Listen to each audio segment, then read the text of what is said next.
So a lot of people have asked me, why did I make this children's book about Israel? So I have to share with everyone one line. It's a line from the Alter of Slobodka, and if you hear this line well, it has the ability to make a tremendous impact on your life.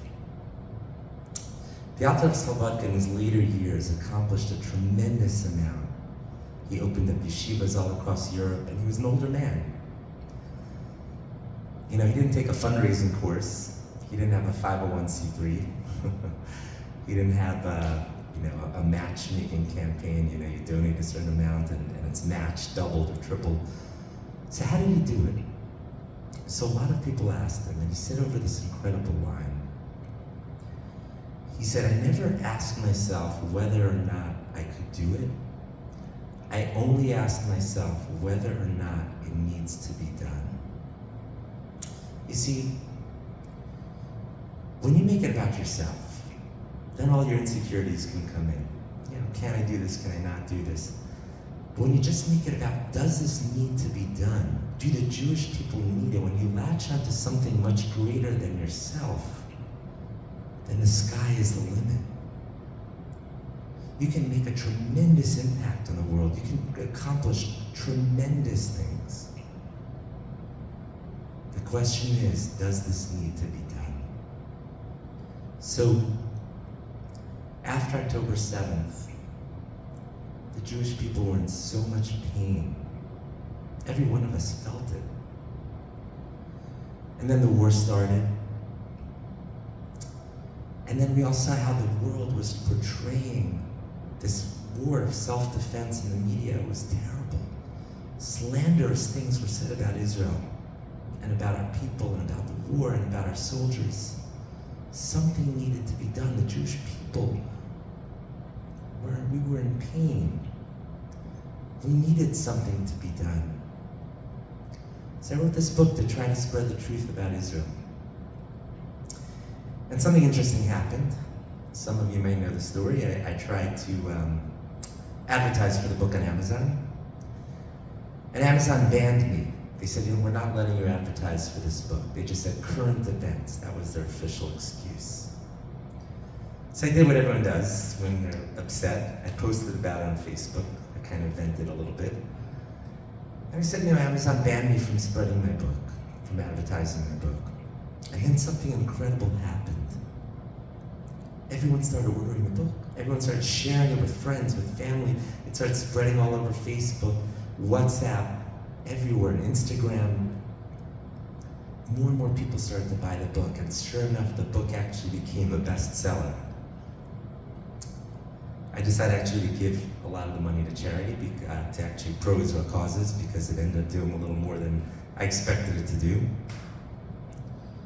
So why am I sharing you this story? Because what I saw, I got a little bit of a glimpse of how great the Jewish people are. Mika Amcha Yisrael, who is like the Jewish people. There's a beautiful verse, we all know it, it's a famous pasuk in Shir Hashirim, that we're all Kishoshana ben Achokim, we're like a rose among the thorns.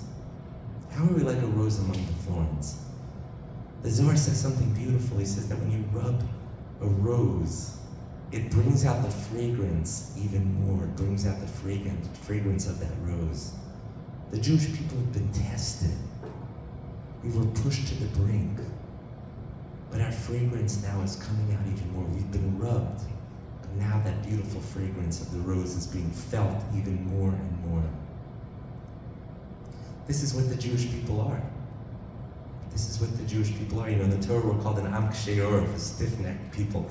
And very often it's a negative thing, but so often it can also be a positive thing. We've learned to fight back. We've learned that we have to stand up for ourselves. We have to share the truth. Avram Avinu, God said to Abraham, he said, your people are going to be like the stars in the sky and like the sand by the sea. Why are we compared to the stars in the sky and the sand by the sea? So I was thinking, I don't know if this is the true shot, the true commentary, but this is what I came up with. Maybe it could be Because when you burn sand, sand is just little disparate units, little particles. But when you burn sand, it becomes something much greater than itself. When you put it through an extreme heat, it turns into glass. It turns into something much more beautiful than it once was. Something solid, something unified, something magnificent. That's the Jewish people. And maybe why are we compared to the stars in the sky? You know, when you look up at the sky, when the sky is at its darkest point, that's when the stars shine the most. We experienced such darkness on October 7th, but boy did our stars shine. Boy did we shine after that. You know, the amount of unity that we all felt, we suddenly realized we're part of something much greater than ourselves. This is what it is to be part of the Jewish people. Why did we all feel it so much, you know? I heard this parable from a rabbi I know. He said, you know, imagine this big fire, a big 5-alarm fire. And it's too dangerous even for the firemen to go inside. They're all fighting the fire outside. And all of a sudden, this one man who's watching them, he suddenly starts making them run for the door. And they asked him, you know, you can't go in there, it's too dangerous to go in. They're fighting the fire on the outside. They're spraying their hoses at the windows from the outside. And this man turned to them and said, you don't understand. My 5-year-old daughter is in the room upstairs. What's the difference between him and the firemen? You know, for the firemen, it's a job. It's something external to themselves. They have to fight the fire, that's part of their job. They're not going to take a risk. But for this man, it's his 5-year-old daughter in that room upstairs. It's something internal, something inside of himself. October 7th, this was our mishpacha. This was our mishpacha. This is our 5-year-old daughter in the room upstairs. Every one of us can do so much for the Jewish people. Every one of us is built with incredible potential. You know, I always like to share this beautiful parable from Rabbi Akiva Tatz. He used to say, you know, imagine you come to this construction site and you don't know what to do.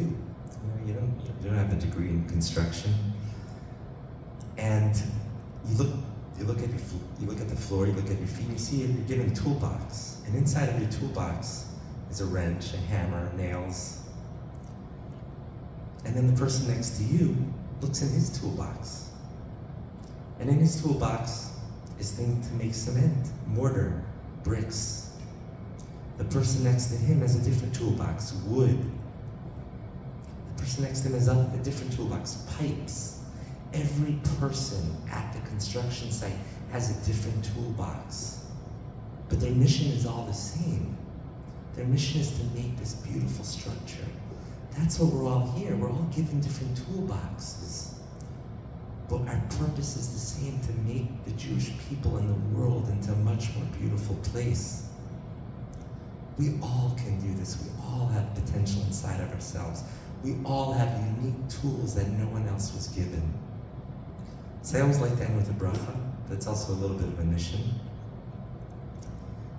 I bless everyone to look inside of your toolbox and use the incredible tools that you were given, that Hashem, that God gave you, to help build the Jewish people into the great people that we know we can be, to help make the world into a better place.